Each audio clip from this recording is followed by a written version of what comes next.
Animal kingdom আখড়া, যেখানে সকাল শুরু হয় লড়াইয়ের সাথে এবং লড়াই শেষ হয় কোনো না কোনো প্রাণীর মৃত্যু দিয়ে। এবং এখানে যে সবচেয়ে রাজত্ব করে সে হলো একটা প্রাণী, যে নিজের শিকারকে নিজে একাই শিকার করে খেতে পারে। বাঘ, সে নিজের শিকারকে নিজে একাই শিকার করে এবং তার শিকারকে সে ছিঁড়ে খাওয়ার পরেই সে দম নেয়। ঠিক এমনটা বাঘের সাথে হয়, কেননা কিছু প্রাণী আছে যা শিকারীকেও হার মানাতে বাধ্য করে।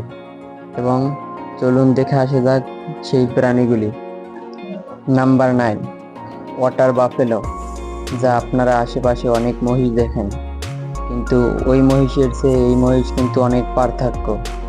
যারা নিজেদেরকে রক্ষা করে এবং তারা বড় বড় প্রাণীর কাছ থেকে নিজেকে রক্ষা করার জন্য তাদের বড় বড় দুটো শিংই যথেষ্ট।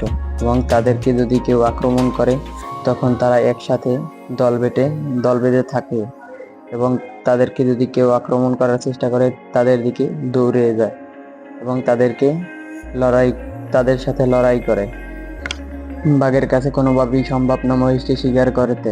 মহিষ যেহেতু বড় হওয়ায় বাঘ শিকার করে গলায় কামড়ে, কিন্তু মহিষ বড় উচ্চতায় থাকার কারণে মহিষকে আক্রমণ করলেও কিন্তু মহিষকে সে নিজের খাদ্য হিসেবে গ্রহণ করতে পারে না, কারণ একসাথে থাকায় বাঘ তার নিজের প্রাণ নিয়ে বাঁচতে দৌড়ে দেয়।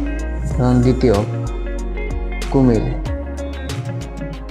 যার নাম আপনারা সবাই জানেন। কুমির এমন ভয়ঙ্কর প্রাণী যে মাঝে মাঝে দেখা যায় এক একটা পশুকে ধরে নিজে টেনে পানির ভিতরে নিয়ে যায় এবং তাকে খাদ্য হিসেবে গ্রহণ করে। কুমির একটা ভয়ঙ্কর প্রাণী।